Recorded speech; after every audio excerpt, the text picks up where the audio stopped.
എല്ലാവർക്കും നമസ്കാരം. ഞാൻ വിനീത. Welcome back to Vini easy recipe. ഇന്ന് നമ്മൾ ഉണ്ടാക്കാൻ പോണതാണ് പഴം പുളിശ്ശേരി.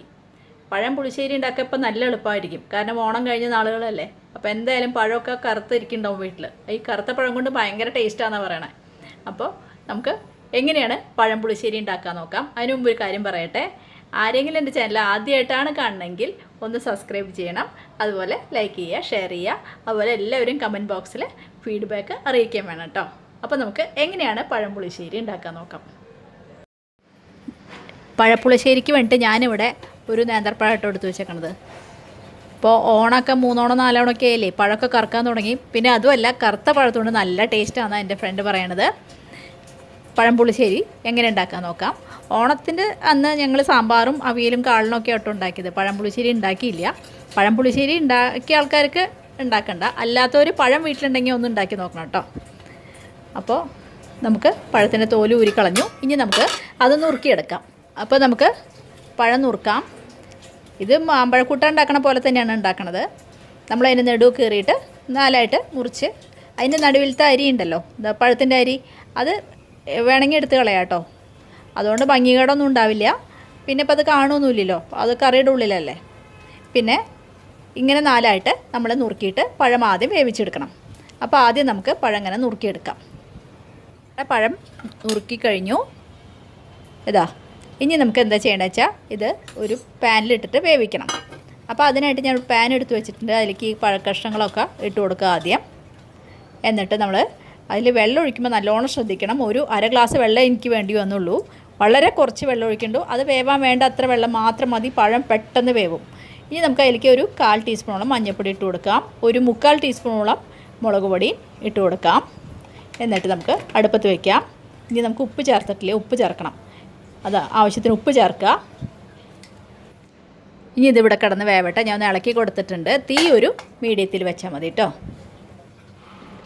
നമ്മുടെ പഴമൊക്കെ വെന്തു, വെള്ളമൊക്കെ വറ്റി. ഇനി നമുക്ക് അതിലേക്ക് ഒരു ചെറിയ കഷ്ണം, കൊച്ചു കഷ്ണം ശർക്കര ചേർത്ത് കൊടുക്കാം. അത് മധുരം കുറച്ച് ഇഷ്ടമുള്ള ആൾക്കാർ ചേർത്താൽ മതി, അല്ലെങ്കിൽ കുഴപ്പമില്ല. പുളിശ്ശേരിക്ക് അരയ്ക്കാൻ വേണ്ടിയിട്ട് ഞാനിവിടെ മിക്സിയുടെ ജാർ എടുത്ത് വെച്ചു. അതിലേക്ക് ഒരു 1/2 ടീസ്പൂൺ ജീരകം ഇട്ട് കൊടുത്തിട്ടുണ്ട്. ഇനി നമുക്ക് ഇട്ട് കൊടുക്കാനുള്ളത് 1 കപ്പ് നാളികേരമാണ്. അത് ഞാൻ നേരത്തെ ചിരകി വെച്ചിരുന്നു. അതിട്ട് കൊടുക്കുക. എന്നിട്ട് നമുക്ക് അധികം വെള്ളം ഒഴിക്കാണ്ട് കുറച്ച് വെള്ളം ഒഴിച്ച് നല്ലോണം അരയ്ക്കുക. എന്താ വെച്ചാൽ വെള്ളം കൂടി കഴിഞ്ഞ് പിന്നെ നമുക്ക് തൈരും ചേർക്കാനുള്ളതല്ലേ, വല്ലാണ്ട് വെള്ളമാകാൻ പാടില്ലേ കറി. അപ്പോൾ ഞാൻ പോയിട്ട് നല്ല കട്ടിയായിട്ട് നല്ല പേസ്റ്റ് പോലെ അരച്ചിട്ട് വരാം.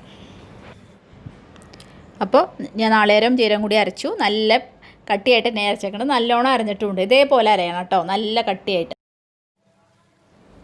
അടുപ്പത്ത് ഇതാ പഴമൊക്കെ നല്ല പാകമായി, വെള്ളം തീരെ ഇല്ല, നല്ലോണം വറ്റിയിട്ടുണ്ട് വെള്ളമെല്ലാം. ഈ പാകത്തിലാവുമ്പോൾ നമുക്ക് വേഗം നമ്മൾ അരച്ച് നാളികേരവും ജീരകം കൂടി അരച്ചതല്ലേ, അത് ഒഴിച്ച് കൊടുക്കാം.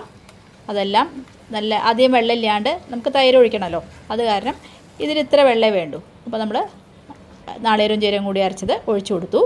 ഇനി ഒന്ന് തള വരുമ്പോൾ നമുക്ക് തൈര് ചേർക്കാം. തൈരും ഇതേപോലെ മിക്സിയിൽ അടിച്ച് വെക്കണം കേട്ടോ, അല്ലെങ്കിൽ അത് പിരിഞ്ഞ് പോലെ കിടക്കും. അപ്പോൾ ഒന്ന് തിളയ്ക്കട്ടെ. നമ്മുടെ പുളിശ്ശേരി തിളയ്ക്കാൻ തുടങ്ങി. ഇതൊന്ന് ചെറുതായിട്ട് മിക്സ് ചെയ്ത് കൊടുക്കാം. അപ്പോൾ നമ്മൾ മിക്സ് ചെയ്ത് കൊടുത്തു. ഈ നമ്മൾ ഇതിലേക്ക് ചേർക്കാനുള്ളത് തൈരാണ്. തൈര് ഞാൻ 1 കപ്പ് തൈര് മിക്സിയിൽ അടിച്ച് വെച്ചിട്ടായിരുന്നു, അത് ഒഴിച്ചു കൊടുക്കാം. തൈരിൻ്റെ പുളി ടേസ്റ്റ് നോക്കണം. കാരണം എന്താ വെച്ചാൽ പുളി കൂടുതലാണെങ്കിൽ കുറച്ച് തൈര് ചേർത്താൽ മതി. ഈ തൈരിന് വലിയ പുളിയില്ല, അത് കാരണം ഞാൻ 1 കപ്പ് നിറച്ച് ചേർത്തു. ഇനി ഒന്ന് ചെറുതായിട്ട് മിക്സ് ചെയ്ത് കൊടുക്കുക. ഇനി ഒരു 5 മിനിറ്റ് തിളയ്ക്കണം. ഒന്ന് മിക്സ് ചെയ്ത് കൊടുത്തതിന് ശേഷം ഒരു 5 മിനിറ്റ് തിളച്ച് കഴിഞ്ഞാൽ നമുക്ക് വാങ്ങിയിട്ട് വറുത്തിടാം. ഇപ്പോൾ നമ്മുടെ പുളിശ്ശേരി നന്നായിട്ട് തിളയ്ക്കാൻ തുടങ്ങിയിട്ടുണ്ട് കേട്ടോ. നല്ലോണം കുറുകി വന്നു. 5 മിനിറ്റായി തിളച്ചിട്ട്. ഇനി നമുക്ക് ടേസ്റ്റ് നോക്കാം. ഉപ്പ് പോരെങ്കിൽ ഇപ്പോൾ ചേർത്തോളൂ.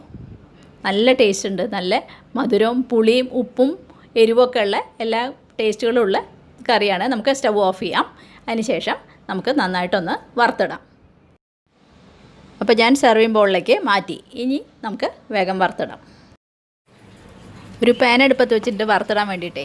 ഇനിയിപ്പോൾ അതിലേക്ക് നമുക്ക് 2 ടീസ്പൂണോളം വെളിച്ചെണ്ണ ഒഴിച്ചു കൊടുക്കാം. വെളിച്ചെണ്ണയിൽ വറുത്തിടണം കേട്ടോ, അതാ സ്വാദ്. പിന്നെ ഒരു 1/2 ടീസ്പൂൺ ഉലുവ ഇട്ട് കൊടുത്തു. അതിലേക്ക് ഉലുവ ഇങ്ങനെ ഇടാൻ ഇഷ്ടമില്ലാത്ത ആൾക്കാർക്ക് ഉലുവപ്പൊടി കറിയിലിട്ടാലും മതി, ഉലുവ വറുത്ത് പിടിച്ചിട്ട്. അപ്പോൾ ഉലുവ പൊട്ടിക്കഴിഞ്ഞാൽ നമുക്ക് അതിലേക്ക് ഒരു വറ്റൽമുളക് ഇട്ട് കൊടുക്കാം. ഇനി നമുക്ക് അതിലേക്ക് ഒരു 1/2 ടീസ്പൂണോളം കടുക് ഇട്ട് കൊടുക്കാം. കടുക് പൊട്ടിക്കഴിഞ്ഞാൽ നമുക്ക് കറിവേപ്പില ഇടാം. കടുക് പൊട്ടിക്കഴിഞ്ഞാൽ സ്റ്റൗ ഓഫ് ചെയ്തോളൂ, കുഴപ്പമില്ല. ഇപ്പോൾ നമ്മുടെ കറിവേപ്പില നമുക്ക് ഒന്ന് ചീന്തിയിട്ട് അതിലേക്ക് ഇട്ട് കൊടുക്കാം. സ്റ്റൗ ഓഫ് ചെയ്തു. നമുക്ക് ഇനി കറിവേപ്പില ഇട്ട് കൊടുക്കാം. ആ ചൂടിൽ അത് വറവായിക്കോളും.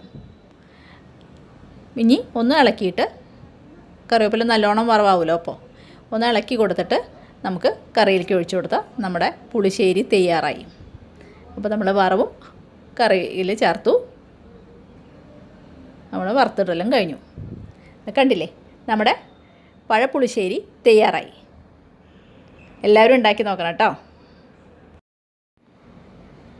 അപ്പോൾ നമ്മുടെ പഴം പുളിശ്ശേരി തയ്യാറായി. ഈ ഓണം കഴിഞ്ഞ നാളുകളിൽ ഇത് ഉണ്ടാക്കുക എളുപ്പമാണ്, കാരണം എല്ലാവരുടെ വീട്ടിൽ നേന്ത്രപ്പഴം ഉണ്ടായിരിക്കും. അപ്പോൾ ഒന്ന് ട്രൈ ചെയ്ത് നോക്കൂ എല്ലാവർക്കും ഇഷ്ടപ്പെടുമെന്ന് തോന്നുന്നു. അപ്പോൾ എല്ലാവരും ഫീഡ്ബാക്ക് തരണം കേട്ടോ. അതുപോലെ ആരെങ്കിലും എൻ്റെ ചാനൽ ആദ്യമായിട്ട് കാണുന്നവരുണ്ടെങ്കിൽ ഒന്ന് സബ്സ്ക്രൈബ് ചെയ്യുക. സബ്സ്ക്രൈബ് ചെയ്യുമ്പോൾ കാണുന്ന ബെല്ലൈക്കൺ കൂടി ഒന്ന് പ്രസ് ചെയ്തേക്കണം. അപ്പോൾ ഞാൻ അപ്പോൾ ഉണ്ടാക്കണ വീഡിയോസ് നിങ്ങൾക്ക് അതിൻ്റെ നോട്ടിഫിക്കേഷൻസ് കിട്ടും. അപ്പോൾ ഒരു പുതിയ ഡിഷായിട്ട് നമുക്ക് അടുത്ത ദിവസം കാണാം. Thank you.